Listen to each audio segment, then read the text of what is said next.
মক্কার থেকে যে রাত্রে নিয়ে গেছিলেন, তাও অল্প সময়ের ভিতরে, অল্প সময়ের ভিতরে, রাত্রের কিছু অংশের ভিতরে, পুরো অংশ না। আল্লাহর রসুল উম্মে হানির ঘরে রাদিয়াল্লাহু তাআলা আনহার ঘরে শায়িত ছিল।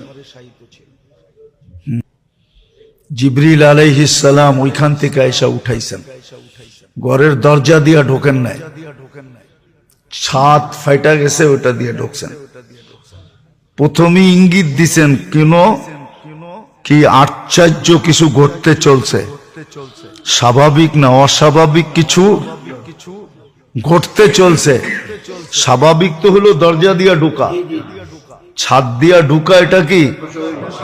প্রথমে ইঙ্গিত দিছেন অস্বাভাবিক কিছু ঘটতে চলছে। তো নিয়ে গেছেন আল্লাহ রসুল যে হাতিমে কাবা, আবার ঘুমায় গেছেন। ওইখান থেকে উঠায় নিয়ে জমজমের কাছে নিয়ে গেছেন।